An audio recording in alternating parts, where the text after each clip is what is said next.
Invito a abrir sus Biblias en el libro de Hechos de los Apóstoles. Continuamos con nuestra serie en Hechos. El título del estudio de hoy es el resultado de la predicación.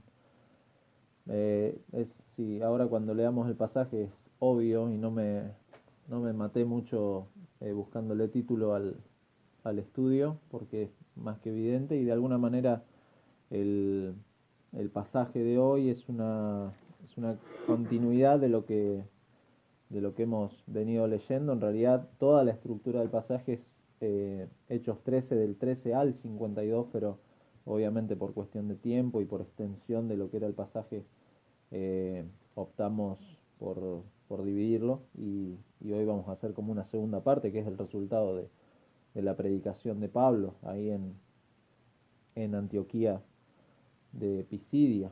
Pero algo que me llamó mucho la atención es la definición que la Real Academia da acerca de lo que es el resultado, y dice la Real Academia que es el efecto o cosa que resulta de cierta acción, operación, proceso o suceso. De ahí que este término lo podemos usar para decir que algo dio buen resultado o no, entendiendo que el efecto producido luego de una acción fue bueno, positivo, malo o negativo, y eso es justamente el resultado de algo.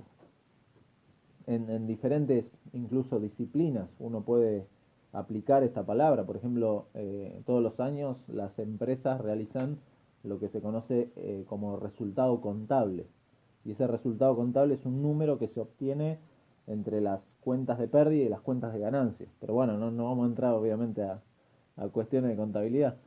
O por ejemplo en el deporte, el resultado es ese número que vamos a tener cuando el evento termina, y va a determinar el ganador, un equipo, y ahí en el tablero ven el resultado. El perdedor del evento también se puede ver ahí, y así sucesivamente lo podemos aplicar a un montón de, de disciplinas o de áreas de la vida diaria. Pero también hay otra acepción eh, que es muy importante tenerla en cuenta, que es la utilidad y la calidad de una cosa.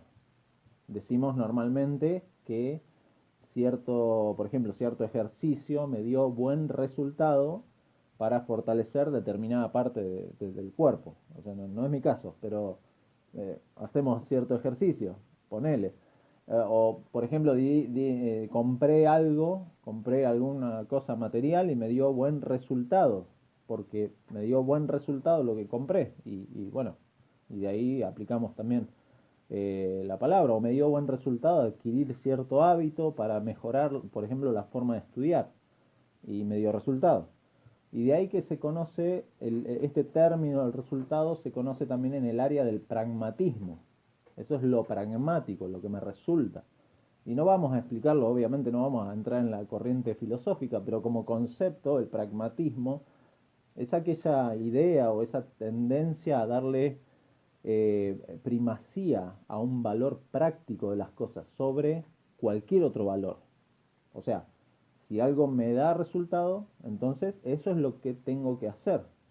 Y lamentablemente esta idea, esta tendencia, es algo que se usa mucho en la actualidad. Es una tendencia que incluso ha entrado y ha dado forma al cristianismo actual, a la forma de hacer ministerios, inclusive a la predicación en muchas iglesias. Sin importar realmente si lo que se hace es bíblico o no, damos valor a lo que nos da resultado, por más carnal y antibíblico que sea, pero lo hacemos. ¿Por qué? Porque me dio resultado. Y así hay un montón de tendencias, de cosas que se hacen en función bueno, el resultado.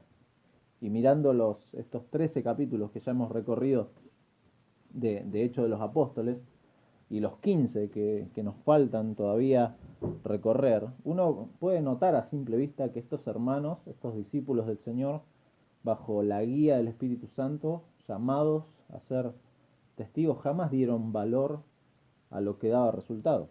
No fueron, en ninguna medida, no fueron pragmáticos en su ministerio. Si lo hubieran sido, esta gente inmediatamente hubiera sido tolerada, hubiera sido aceptada entre sus contemporáneos, pero uno lee Hechos de los Apóstoles y evidentemente no fue así. La oposición y las persecuciones dan muestra de ello, dan evidencia de que esto es así, de que ellos no fueron realmente pragmáticos. Las predicaciones de ellos lo vemos claramente. A Pedro lo vemos en el capítulo 2 predicando, luego en el capítulo 3, luego en el capítulo 4 ante el Sanedrín, en el 5 de nuevo ante el liderazgo judío, lo vemos en la predicación de Esteban en el capítulo 7, lo vemos en la predicación de Felipe en el capítulo 8, lo vemos en la predicación de Pedro a los gentiles, a Cornelio, a su familia, a sus amigos, ahí en el capítulo 10, en la predicación esta que hemos leído el domingo pasado de Pablo en el capítulo 13, son predicaciones que no cambiaron ni se acomodaron a las necesidades de la gente, no fueron predicaciones fundamentadas en cuestiones, en aspectos pragmáticos de la vida, sino como vimos el domingo pasado, el contenido de la predicación era un contenido claro acerca de la centralidad de Jesucristo y acerca de la necesidad de salvación de esta gente. El domingo pasado vimos que la iglesia ha sido llamada a ser testigos del Cristo resucitado y dicha predicación tiene obviamente resultados en base solamente a lo que Dios en sus designios soberanos ha determinado. ¿Por qué? Porque el Señor es la cabeza de la iglesia, porque el Señor es quien sostiene a su iglesia y porque el Señor es el que en definitiva añade a la iglesia los que van a ser salvos. Entonces leemos el pasaje y luego vamos a orar nuevamente. Dice versículo 42 del capítulo 13, cuando salieron ellos de la sinagoga de los judíos, los gentiles les rogaron que el siguiente día de reposo les hablasen de estas cosas. Y despedida la congregación, muchos de los judíos y de los prosélitos piadosos siguieron a Pablo y a Bernabé, quienes hablándoles les persuadían a que perseverasen en la gracia de Dios. El siguiente día de reposo se juntó casi toda la ciudad para oír la palabra de Dios, pero viendo los judíos la muchedumbre, se llenaron de celos y rebatían lo que Pablo decía, contradiciendo y blasfemando. Entonces Pablo y Bernabé, hablando con denuedo, dijeron: a vosotros, a la verdad, era necesario que se os hablase primero la palabra de Dios. Mas puesto que la desecháis y no juzgáis dignos de la vida eterna, he aquí nos volvemos a los gentiles, porque así nos ha mandado el Señor, diciendo: te he puesto para luz de los gentiles, a fin de que seas para salvación hasta lo último de la tierra. Los gentiles, oyendo esto, se regocijaban y glorificaban la palabra del Señor, y creyeron todos los que estaban ordenados para vida eterna. Y la palabra del Señor se difundía por toda aquella provincia. Pero los judíos instigaron a mujeres piadosas y distinguidas y a los principales de la ciudad, y levantaron persecución contra Pablo y Bernabé y los expulsaron de sus límites. Ellos entonces, sacudiendo contra ellos el polvo de sus pies, llegaron a Iconio, y los discípulos estaban llenos de gozo y del Espíritu Santo. Señor, te damos las gracias de nuevo por esta mañana que podemos juntos abrir tu palabra. Gracias por estos medios que podemos usar. Gracias por estar en medio de esta circunstancia, Señor, en donde obviamente pruebas nuestros corazones y esto de no poder vernos en forma presencial a veces nos inquieta, pero descansamos que estamos en tus manos soberanas, descansamos en que estamos bajo el control tuyo, Señor, y eso nos anima y da paz a nuestro corazón. Pero también gracias porque podemos tener esta libertad de poder abrir tu palabra todavía. No somos perseguidos, Señor, por hacer esto, y por eso rogamos, Padre, que también nos des un ánimo de responsabilidad ante esto, Señor, porque tenemos esta libertad, queremos seguir profundizando en tu palabra a fin de crecer en santidad como iglesia, crecer en el conocimiento tuyo, Padre, y estar capacitados para poder llevar este mensaje, esta luz y esta salvación a todos los que nos rodean, Señor. Rogamos que, Padre, si está en tu soberana voluntad, Padre, tú estés también transformando aquellos corazones que no te conocen, Señor, en esta mañana. Te lo pedimos, Padre, todo esto en el nombre de Jesús. Amén. Amén. La idea principal del pasaje es que la gracia de Dios puede verse, evidentemente, en la salvación de muchas personas que van a buscar crecer en dicha gracia y que son llamados a perseverar en esa gracia. Pero también en medio de esta labor, de este ministerio, va a haber oposición de quienes rechazan el Evangelio. Y no por esto se va a buscar modificar, adornar o alivianar la predicación. De ahí que justamente hemos titulado el estudio de hoy como el resultado de la predicación. Pablo y Bernabé han predicado con fidelidad la palabra de Dios, han expuesto el Evangelio y ahora vemos los resultados. El resultado, en primer lugar, el resultado inmediato que hay en todo esto es esto que vemos desde el versículo 42 al 43, el resultado natural. La gente, esta gente sin duda ha sido expuesta a la palabra de Dios, porque son personas que han ido sábado tras sábado a escuchar las escrituras, muchos de ellos desde temprana edad. El judío normalmente desde los 6 años ya estaba sentado ahí en una sinagoga y escuchando sábado tras sábado, en las sinagogas, en las fiestas anuales que se celebraban en Jerusalén, en las casas, en las conversaciones que tenían con los padres. Estas personas no tuvieron en su vida una ausencia de las escrituras. Son personas que han sido día tras día expuestos. Su vida estaba moldeada de alguna manera por las escrituras del Antiguo Testamento. Sin embargo, esta gente nunca ha escuchado y ha entendido de esta forma que lo ha expuesto Pablo el cumplimiento de las escrituras. Esta gente no ha entendido el cumplimiento de los pactos, el cumplimiento de las promesas de Dios en el Mesías, en este Mesías anunciado por los profetas y ahora testificado por los apóstoles. Y es por esta razón que el versículo 42 nos dice que estos gentiles les rogaron que la siguiente semana les hablasen de estas cosas. Ellos querían seguir escuchando acerca de cómo Dios está cumpliendo sus promesas. Estas cosas son específicamente que ellos querían seguir escuchando acerca de aquel a quien Dios había enviado en cumplimiento de esas promesas. Ellos querían seguir escuchando aquel a quien Dios había levantado de los muertos, como nos dice versículo 37 anteriormente, más aquel a quien Dios levantó, no vio corrupción. Ellos querían seguir escuchando aquel en quien había perdón de pecados, versículo 38, en él se os anuncia perdón de pecados.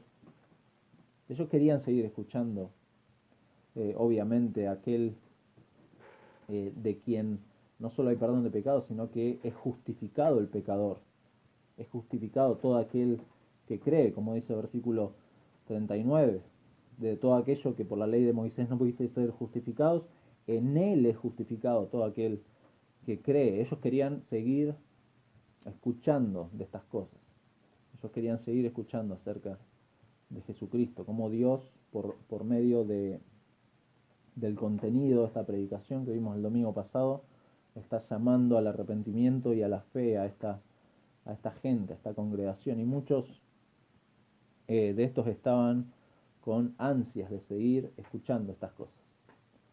Es de suponer entonces que entre los que pedían que siguieran hablando de estas cosas, es de suponer que hubiera incluso gente que estaba encargada de la sinagoga.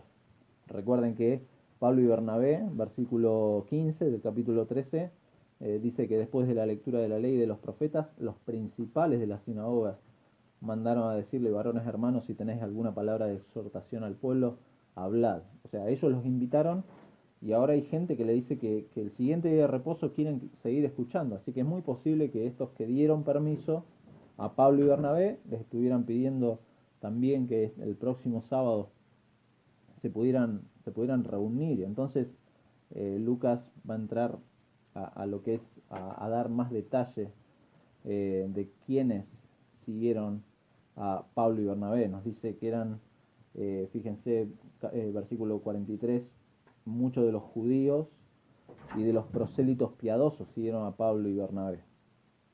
Esto, esto nos dice que estas personas siguieron, o sea, literalmente la palabra es que acompañaron a Pablo y Bernabé hasta donde se hospedaban. Eh, Imagínense, ¿no? Terminaron la reunión, salieron, les dijeron, queremos seguir escuchando estas cosas. Pero no solo eso, sino que agarraron y los siguieron hasta donde se hospedaban, y donde vemos en los verbos de ahí, en el versículo 43, la instrucción continua sobre esta gente. Ellos los afirmaban y los animaban a que perseverasen en la gracia de Dios, que continuaran en la gracia de Dios, que persistieran en la gracia de Dios. Eso es lo que ahí Lucas nos dice cuando se convirtieron estas personas. ¿Cuándo se convirtieron? No nos dice eso, no nos dice si fue durante la predicación de Pablo o si fue por la instrucción posterior. La cosa es que esta gente había sido alcanzada por la gracia de Dios y se los exhortaba a seguir creciendo en ella. Esta gracia, este favor extendido por Dios hacia el pecador, que obviamente el pecador no merece otra cosa sino la condenación de parte de Dios, es un favor en una persona, en la persona de Jesucristo. Sin duda, en forma implícita vemos la acción del Espíritu Santo dando vida a estas personas. ¿Para qué? Para que puedan ser alcanzadas por esta gracia. Dios, por medio de su Espíritu Santo, está obrando. Y esta gracia está hablando de la gracia salvadora, ¿sí? La cual obviamente va acompañada necesariamente de esta acción de Dios en la vida de las personas, y de un perseverar en el proceso, lo que normalmente llamamos proceso de santificación. Dios, el Espíritu Santo, está trabajando en la vida de estas personas y estas personas perseveran por causa de la gracia de Dios. Perseveren en la gracia de Dios y la gracia de Dios obrando en la vida de estas personas. Es tremendo ver que este es el resultado inmediato, pero también vemos resultados en la predicación en general. ¿Por qué? Porque el siguiente día de reposo, inmediatamente nos dice el versículo 44, el siguiente día de reposo se juntó casi toda la ciudad para oír la palabra de Dios. Entonces, tuvimos un resultado inmediato de salir de la reunión, de la congregación, y la gente siguiendo a Pablo y Bernabé. Pero ahora vamos a ver el resultado de la predicación. ¿Por qué? Pues se va a predicar nuevamente. Lógicamente, Lucas no va a hacer un desarrollo de nuevo de lo que fue la predicación, pues ya lo hizo. Desde el versículo 13 al 41 ya vimos lo que era la predicación de Pablo. Y entonces la gente de la ciudad se va a reunir para oír la palabra de Dios, para escuchar la palabra de Dios. Querían oír a Pablo explicar más a fondo este significado de Jesús como el Salvador. Eso es lo que le habían rogado a Pablo, y ahora Pablo está cumpliendo con el deseo de la gente de ir y seguir predicando. Lo llamativo de la frase que se usa acá es que ahora ya no solamente son las personas que estaban en la sinagoga, sino que nos dice casi toda la ciudad. O sea, sin duda la predicación de Pablo la semana anterior había hecho un efecto en la gente, un resultado inmediato en la gente, pero esto también se expandió a otros. Y nos dice que casi toda la ciudad se juntó para oír la palabra de Dios. Entonces, obviamente, esto no estaba haciéndose dentro de la sinagoga, sino que la sinagoga ya no podía ocupar toda la gente, ¿no? que estaba reunida. Y sin embargo, los resultados de la predicación fiel no siempre tienen este éxito, no siempre generan automáticamente respuestas positivas. Muchas veces, por no decir la mayoría de las veces, los resultados son de abierta oposición. El versículo 45, lo vamos a ver. La reacción de los judíos, y en el contexto, estos judíos se refiere a los religiosos, a los que posiblemente eran asistentes de las sinagogas y algunos de los que estaban encargados de las sinagogas, y se describe, fíjense en los verbos que usa. Viendo los judíos la muchedumbre, se llenaron de celos y rebatían lo que Pablo decía, contradiciendo y blasfemando. Se llenaron de celos, rebatían, contradecían, blasfemaban. La forma verbal es muy interesante que usa acá Lucas. Nos sugiere que la base de la reacción de esta gente son los celos. Son los celos. Ellos están celosos de Pablo y Bernabé. Otra traducción dice que tenían envidia. Había envidia en sus corazones. Y no hay duda que las palabras de exhortación que Pablo había transmitido y los resultados positivos para algunos, obviamente no eran de gusto, incluso podían poner en duda la autoridad de estos religiosos, el hecho de ver, imagínense, ¿no? Ver la multitud, casi toda la ciudad.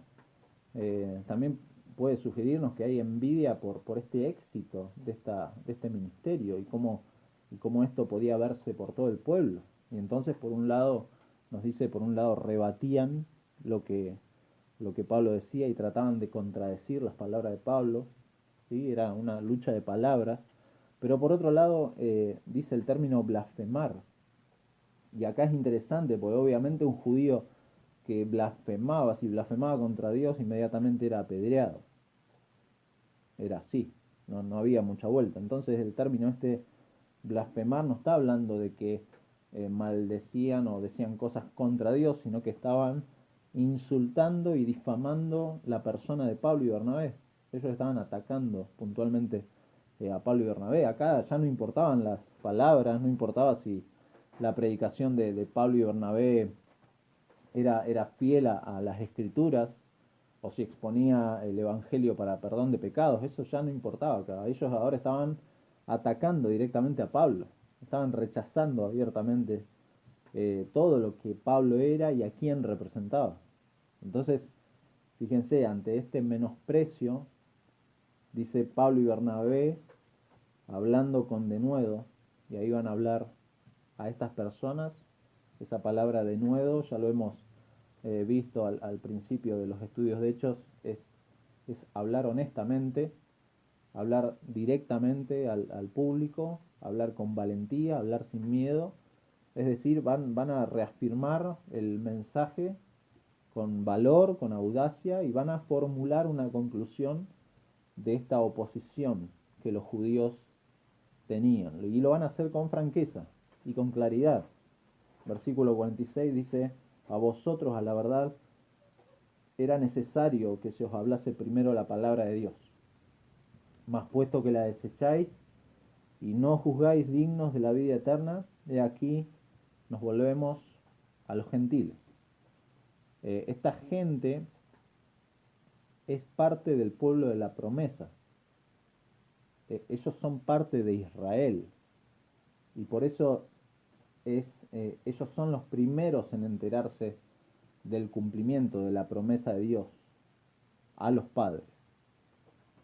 Hecho que confirma acá que Pablo y Bernabé entienden perfectamente que Dios está cumpliendo esa promesa de a ellos primero hablarles de estas cosas. En Romanos 1:16, un pasaje conocido, Romanos 1:16, nos dice que el Evangelio es poder de Dios para salvación. ¿A quién? A todo aquel que cree. Y muy interesante la frase que usa Pablo acá a los romanos: al judío primeramente, y también al griego. O sea, Pablo tenía muy en claro esta prioridad de los judíos. Es una prioridad tanto cronológica como teológica lo que está diciendo Pablo acá. Cada vez que Pablo entra a una ciudad busca primero a los judíos. ¿Por qué? Bueno, algunos lo ven como algo estratégico, pero en realidad Pablo entiende perfectamente que las promesas de Dios hechas a Israel eh, las tenía que anunciar.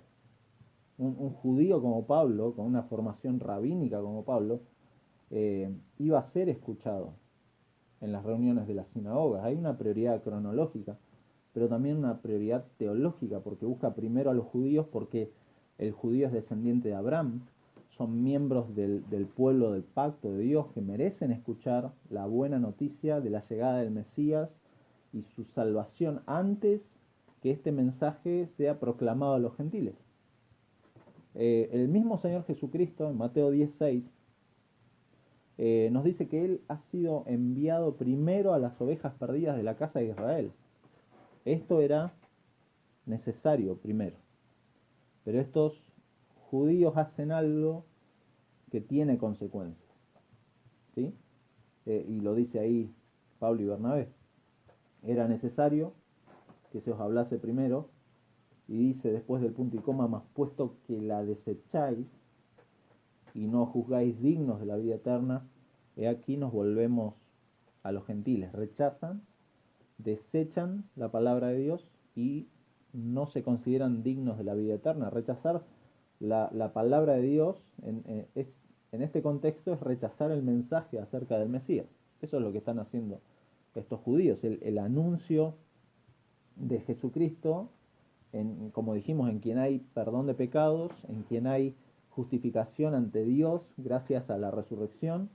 Ellos están rechazando este mensaje y ese rechazo es sinónimo de rechazar la vida eterna.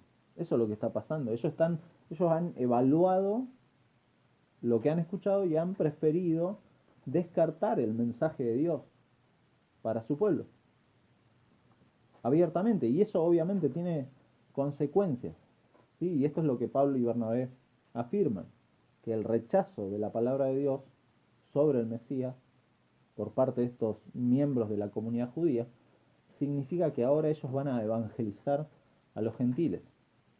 Pero algo que aclarar acá, que esta conclusión que hacen Pablo y Bernabé no debe entenderse en el sentido de que ellos hayan renunciado al pueblo judío. Ellos no han renunciado a los judíos. No es que renuncien y ahora, bueno, ahora nos vamos a predicar solo a los gentiles. Ellos van a seguir proclamando las buenas nuevas de Jesús como el Mesías de Israel al público judío. Lo vamos a ver en Hechos, lo van a seguir haciendo. Su labor misionera entre los gentiles no está motivada por este rechazo del Evangelio por parte de los judíos. Ellos tienen un llamado y un encargo divino, como vamos a ver en el versículo siguiente, y ellos ya han predicado a los gentiles. Entonces, ellos no es que van a los gentiles por el rechazo de los judíos. ¿Por qué? Porque los judíos van a seguir escuchando el Evangelio. Pablo y Bernabé acá afirman que si les resulta imposible predicar en esta congregación de esta ciudad, van a dirigirse necesariamente a los gentiles y buscar a otros lugares en los que puedan predicar y enseñar. Este anuncio que están haciendo nos sugiere que los funcionarios de esta sinagoga se encontraban entre los que rechazan el mensaje y los que calumniaban. Entonces, esta gente hace imposible que Pablo y Bernabé visiten y hablen en esa sinagoga, ¿sí? Por eso es importante siempre entender cómo Pablo les está hablando a ciertas personas, y de hecho los apóstoles está describiendo el crecimiento de la iglesia y el ministerio y cómo el Espíritu Santo obra por medio de la iglesia, y está hablando a personas específicas, ¿sí? Acá no hay afirmaciones teológicas en decir, bueno, los judíos rechazan el mensaje del Evangelio y por eso Pablo se va a los gentiles. Eso no es así, no es real. Si bien Pablo fue enviado a los gentiles, pero no hay un rechazo del pueblo judío. Es imposible ver eso acá. Este anuncio entonces nos sugiere que es esta gente de estas sinagogas, de este contexto, de este momento, y por eso Pablo entonces ahora dice, nos vamos a los gentiles, es decir, a las personas que están fuera de la sinagoga, que no forman parte de las personas que abiertamente rechazan este mensaje, y esto lo hacemos así porque obedecemos al Señor, dice, porque, como dijimos, hay un llamado y hay un encargo de Dios, versículo 47, porque así nos ha mandado el Señor, diciendo, te he puesto para luz de los gentiles, a fin de que seas para salvación hasta lo último de la tierra. La orden de predicar entre los gentiles entonces no debe relacionarse únicamente con la conversión y con la llamada de Pablo en el camino a Damasco. Dice capítulo 9, versículo 15, el Señor le dijo, ve, porque instrumento escogido me es este. Está hablando el Señor a Ananías, para llevar mi nombre, está hablando sobre Pablo, para llevar mi nombre en presencia de los gentiles y de reyes y de los hijos de Israel. O sea, Pablo tenía que ir a los gentiles, a reyes, pero también a los hijos de Israel. O sea, Pablo no está rechazando a los judíos. Y esta orden y este rol de testigos eh, es algo que Pablo no solamente cumple, sino que también se extiende a todos los demás apóstoles, a los demás discípulos y a todos nosotros. O sea, los discípulos en 1.8 de Hechos se les dijo, ustedes van a ser testigos en Jerusalén, en toda Judea, en Samaria y hasta lo último de la tierra. Era, era algo que Pablo está citando acá a Isaías 42.6 y 49.6, y está mostrando cómo Dios lo había determinado para su pueblo. Dios había determinado algo para su pueblo. Israel debía ser esa luz, Israel debía llevar la salvación hasta lo último de la tierra, pero Israel no lo había hecho así, y entonces eh, Dios va a cumplir eso en Cristo. ¿Sí? El mismo Lucas, no olvidemos que Lucas es el autor de Hechos, pero Lucas en el capítulo 2, versículo 32, luego de que los ángeles aparecen a los pastores y luego de que Jesús es presentado en el templo, está la bendición de Simeón, y nos dice versículo 32, cuando cita de nuevo a Isaías, que este Mesías iba a ser luz para revelación a los gentiles y gloria para tu pueblo Israel. Y Pablo de nuevo, es muy interesante porque Pablo va a citar de nuevo este pasaje, fíjense, Hechos 26, versículo 22, dice, pero habiendo obtenido auxilio de Dios, persevero hasta el día de hoy, dando testimonio a pequeños y a grandes, no diciendo nada fuera de las cosas que los profetas y Moisés dijeron que había de suceder. Pablo está siendo fiel a las escrituras y lo explica. Dice que el Cristo había de padecer y ser el primero de la resurrección de los muertos para anunciar luz al pueblo y a los gentiles. Entonces, por medio de Cristo, Dios envía la salvación y encomienda a los discípulos el mensaje de esa salvación en Cristo, y por extensión cada seguidor de Jesús es enviado a hacer luz y llevar el mensaje de salvación hasta lo último de la tierra. Este es el gozo de la iglesia. En el capítulo 11, versículo 18, cuando ellos escuchan que el Evangelio ha llegado a los gentiles, dice, oídas estas cosas, callaron y glorificaron a Dios, diciendo de manera que también a los gentiles ha dado Dios arrepentimiento para vida. Ese es el gozo. Y dice, te he puesto para luz de los gentiles, versículo 47, a fin de que seas para salvación hasta lo último de la tierra. Entonces tenemos, por un lado, este aparente resultado negativo, el rechazo de los judíos que blasfemaron, que contradicen a Pablo y a Bernabé. Incluso, como vamos a ver en unos versículos más adelante, vamos a ver que hay persecución abierta hacia ellos, pero por otro lado, versículo 48 y 49 vemos resultados positivos. Los gentiles, dice, oyendo esto se regocijaban y glorificaban la palabra del Señor. Los gentiles son aquellos que ante la predicación han llegado al arrepentimiento y a la fe en Jesucristo. Y los verbos de ahí, del versículo 48, están todos, en el original están todos en imperfecto, lo que nos dice que es una realidad continua, no es un evento, no es una alegría momentánea de ahí, de ese momento, que se terminó, como por ejemplo nos pasa muchas veces cuando hay un campamento o hay una conferencia o hay una reunión especial, tenemos listo, tenemos el evento y nos alegramos y re lindo, qué bendición y qué sé yo. No, acá la gente, la vida de esta gente había cambiado, la vida de esta gente había cambiado. Y la base de este cambio está en la verdad objetiva de Dios, es decir, de su palabra. La palabra de Dios había cambiado a la gente. La expresión que se usa, que dice creyeron todos los que estaban ordenados para vida eterna, subraya esa obra soberana de Dios para mover a las personas, para venir a la fe en Jesús. El Mesías, el Salvador, crucificado y resucitado, ha sido expuesto a ellos y la palabra de Dios ha hecho un efecto en el corazón de esta gente. ¿Por qué? Porque, como dice Pablo en Romanos 10:17, la fe viene por el oír la palabra de Dios, y esta gente escuchó la palabra de Dios.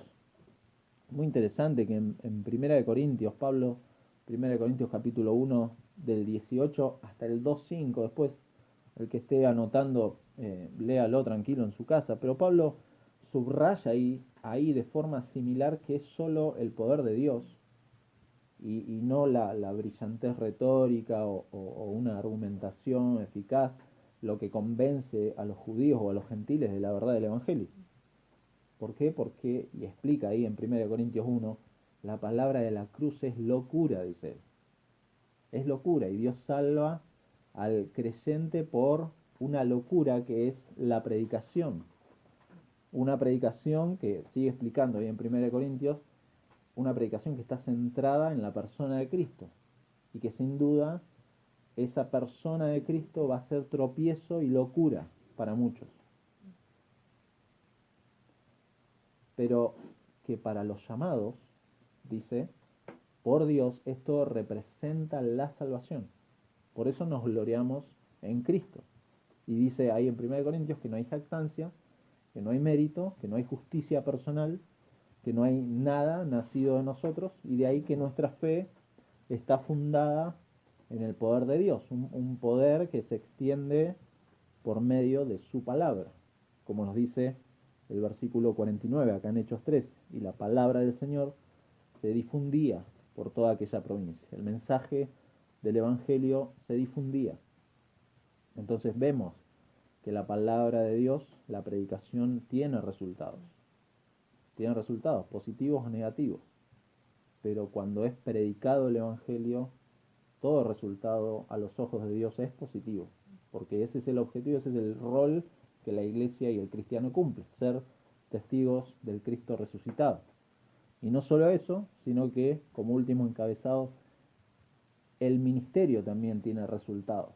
Acá, versículos 50 al 52, vemos que evidentemente la predicación deja a la vista resultados inmediatos y resultados positivos y negativos, pero como dice Pablo a los filipenses en Filipenses 1, que en medio de sus prisiones Pablo se gozaba de cómo el Evangelio se extendía. Incluso dice que algunos predicaban a Cristo por envidia y por contienda, pero sea como sea, Cristo era predicado.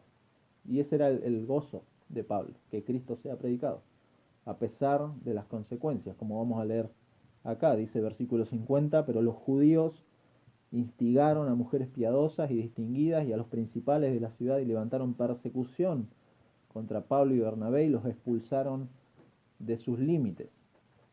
Acá es interesante, porque no hay un detalle sobre la identidad de esta gente. Esta gente forma parte de esa oposición y se nos dice que solamente eran judíos, que eran mujeres piadosas y distinguidas y que eran los principales de la ciudad. Hoy diríamos que eran los influencers de esa sociedad. Ellos sin duda eran toda persona de influencia en aquella región que no solo lograron levantar persecución, sino que lograron expulsarlo de sus límites. Lograron lo que querían. Eso es lo que querían, lo lograron. Pero es interesante porque esta acción lo que está haciendo es reafirmar aquellas verdades que Pablo les había dicho. Ellos habían rechazado la palabra de Dios, y ellos no se juzgaban dignos de la vida eterna. Y entonces esta acción lo que está haciendo es mostrar justamente eso, el corazón de esta gente y lo que realmente había en ellos acerca del rechazo que había. Esta expulsión no solo es evidente, sino que también lo que nos muestra acá, versículos 51 y 52, es que esto no opaca el resultado del ministerio de estos hombres. Dios ha obrado evidentemente en este lugar y una nueva comunidad de fe se está formando, y meses más tarde incluso vamos a leer después en el capítulo 14, fíjense versículo 21, dice: y después de anunciar el evangelio a aquella ciudad, está hablando de Listra, y de hacer muchos discípulos, volvieron a Listra, a Iconio y a Antioquía, confirmando los ánimos de los discípulos, exhortándoles a que permaneciesen en la fe y diciéndoles: es necesario que a través de muchas tribulaciones entremos en el reino de Dios. Y constituyeron ancianos en cada iglesia, y habiendo orado con ayunos, los encomendaron al Señor, en quien habían creído. Es tremendo. O sea, esta gente seguía creciendo, los apóstoles animaban a estos cristianos, los exhortaban a seguir permaneciendo en la fe, a saber que la realidad del cristianismo implica sufrimiento en un mundo hostil al Evangelio. A ver, el Evangelio es un mensaje hostil para este mundo.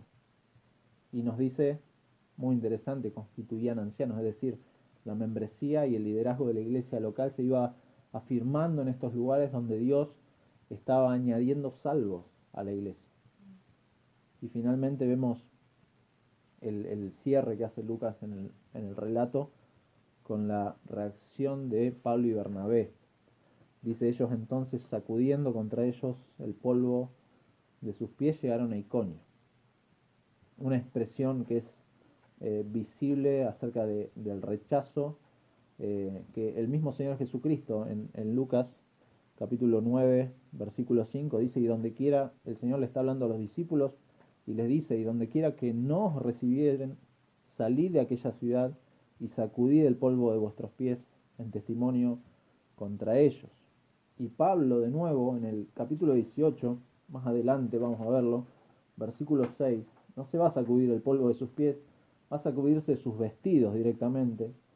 Y dice: pero oponiéndose y blasfemando estos, habla de los judíos, les dijo, sacudiéndose los vestidos: vuestra sangre sea sobre vuestra propia cabeza, yo limpio, desde ahora me iré a los gentiles. ¿Se dan cuenta? Es la misma expresión, la misma situación, y acá Pablo no solo repite la acción, sino que amplía la explicación de por qué reacciona así. Ustedes han rechazado el Evangelio, entonces nos vamos a los gentiles. Pero de nuevo, Pablo no está rechazando a todos los judíos, sino que está rechazando puntualmente a esa gente que rechaza el Evangelio. Y fíjense la reacción final de los discípulos. Y acá incluye a Pablo y Bernabé y a toda la iglesia. Dice: y los discípulos estaban llenos de gozo y del Espíritu Santo. La obra esta del Evangelio, este crecimiento que Dios está dando a la iglesia, está ligada con la obra del Espíritu Santo. Ellos están llenos de gozo, ellos están llenos de alegría, ellos están llenos de regocijo a pesar de haber sido rechazados.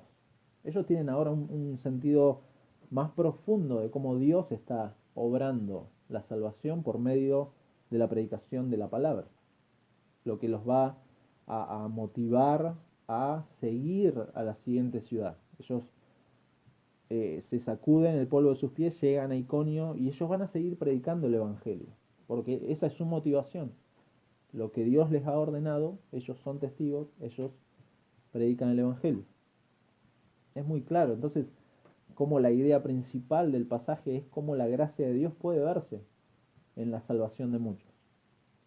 Las personas van a buscar crecer en dicha gracia, van a ser llamados a perseverar en ella, pero también en medio de esta labor va a haber oposición. Va a haber oposición de los que rechazan el Evangelio, y no por esta oposición van a buscar estos hombres, ni tampoco nosotros, modificar, adornar o alivianar el mensaje del Evangelio. Esto es lo que vemos claramente en el pasaje. Pero ¿de qué manera esto es de exhortación, de qué manera esto es de ánimo para la iglesia en general, para el cristiano en particular, y también un mensaje para el incrédulo. Es muy claro el pasaje. En primer lugar, para la iglesia tiene que ser un aliento a perseverar en la gracia de Dios, en profundizar en su palabra, a fin de dar a conocer a Dios, a fin de que todo lo que la iglesia como iglesia hagamos gire en torno a ese conocimiento de Dios, al Evangelio, y como dijimos al principio, no estamos corriendo tras las corrientes del pragmatismo, a ver si esto funciona, bueno, lo hacemos, si le cae bien a la gente, bueno, lo hacemos, no, la predicación expositiva de la palabra de Dios es algo que no es popular, no es popular, el profundizar en el Evangelio no es popular, el aconsejar bíblicamente a los hermanos y exponer el Evangelio a los incrédulos no es popular. Por eso es que lo que tenemos que hacer como iglesia no son cosas populares, sino justamente cosas que para el mundo son ridículas, para el mundo es locura, para el mundo es tropiezo. Eso es lo que hacemos como iglesia. Pero para el cristiano en particular, aquellos que perseveran en la gracia de Dios, aquellos que por misericordia de Dios han llegado a esa luz y la salvación ha llegado a sus vidas, es de ánimo porque nos llama a no dejar de instruirnos, porque este mandato de predicar no es algo dado puntualmente al liderazgo de la iglesia, sino que es algo que cada cristiano tiene que hacer. Cada cristiano. Para hacer luz a otros, para instruir a otros hermanos, no puedo quedarme con los brazos cruzados esperando a que otros se instruyan. No, el hambre por crecer en el conocimiento de Dios, el vivir a la luz de ese conocimiento, el instruir a otros creyentes, son evidencias de una fe genuina y son cosas que tenemos que hacer, tenemos que crecer. Obviamente creemos como iglesia que desde el púlpito, bueno, ahora tenemos la pantalla, eh, pero que la enseñanza desde el púlpito está bíblicamente limitado al liderazgo masculino, pero en lo informal de nuestra vida cotidiana, permanentemente estamos aconsejando, permanentemente estamos exhortando a un hermano, animando a un hermano, y en esas cosas, como decimos acá en Argentina, no podemos versear, no podemos, como se dice también, no podemos chamullar, tenemos que instruirnos, tenemos que seguir creciendo, no podemos quedarnos con cosas que creo que son así y nada más, sino que realmente me tengo que instruir para poder animar a otro, para poder instruir a otro, para poder aconsejar bíblicamente y no por mi opinión o por la filosofía que anda dando vuelta, sino que tengo que perseverar en eso. La misma palabra, esa palabra perseverar, habla de aguante, de resistencia, de un proceso que no es fácil. Bueno, los hermanos que están haciendo los jueves el taller con Eduardo se pueden dar cuenta de que no es un proceso fácil, pero es algo que tenemos que hacer.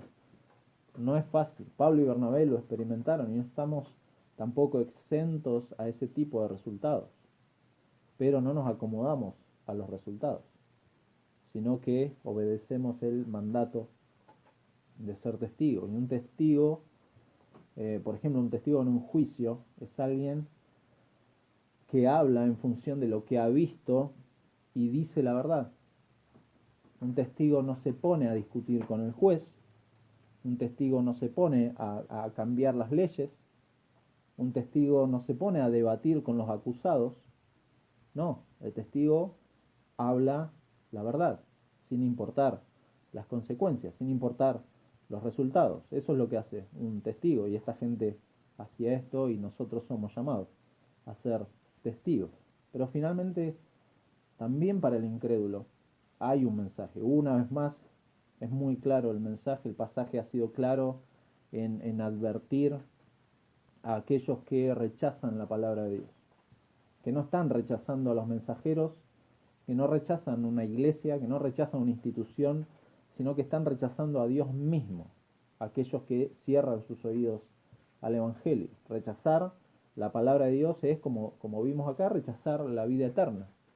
Y este breve pasaje nos describe con crudeza las opciones que enfrenta cada individuo frente a Dios.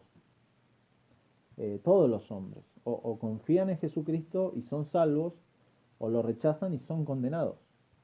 Acá Dios no deja una tercera opción. No hay una neutralidad frente al Evangelio. No hay una neutralidad frente a Jesucristo. De ahí que exhortamos a no rechazar la palabra de Dios, a no rechazar el mensaje del Evangelio, a no rechazar a Jesucristo, a no rechazar a aquel en quien hay perdón de pecados y en donde el pecador es justificado por causa de la muerte de Jesucristo y de su resurrección. Para el incrédulo, una vez más, no rechacen, no cierren sus oídos a este mensaje glorioso, a esta persona que es anunciada, no solamente en Hechos de los Apóstoles, sino que en la actualidad, hoy, tenemos que anunciar a Jesucristo y llamar al pecador al arrepentimiento y a la fe en aquel que puede perdonar pecados y justificarlos delante de Dios. Vamos a terminar orando. Señor, gracias por tu palabra. Y gracias porque los resultados de la predicación de tu iglesia están en tus manos. Tú eres quien evalúa los corazones, tú eres quien en tu soberanía salva a personas, añade gente a la iglesia. Tú eres quien hace crecer, tú eres quien cierra puertas y abre puertas, tú eres la cabeza de la iglesia. Y en eso descansamos, Señor. Gracias por haber sostenido a hermanos nuestros como Pablo y Bernabé, para que más allá de los resultados, ellos siguieran haciendo lo que tenían que hacer, que es predicar el Evangelio. Y te damos gracias porque tú sostienes a tu iglesia a seguir haciendo lo que tenemos que hacer. Un mensaje que para este mundo no es popular, que para este mundo es un mensaje, muchas veces le dicen mensaje de odio, Padre, pero es tu Evangelio, un mensaje de amor pleno que has tenido hacia el pecador, Señor. Gracias por habernos alcanzado con tu glorioso Evangelio, gracias por haber abierto nuestros ojos, gracias porque tú lo tenías determinado desde la eternidad y hoy podemos disfrutar de ser parte de tu familia, Señor, pero también de tener esta grandiosa responsabilidad de seguir instruyéndonos, Señor, a fin de ser fieles en predicar tu Evangelio, ser fieles en aconsejar bíblicamente, ser fieles en seguir instruyendo a otros hermanos, ser fieles en tu palabra, Señor. Rogamos que nos ayudes en esto porque no es un proceso sencillo, pero que no solamente quede en nuestras mentes, Señor, sino que sea algo que transforme nuestras vidas y que de esa transformación surja este mismo regocijo y esta misma glorificación a tu palabra, Señor, que es tu mismo consejo, tu misma voz, Señor. Gracias por acompañarnos esta mañana. Oramos todas estas cosas en el nombre del Señor Jesucristo. Amén.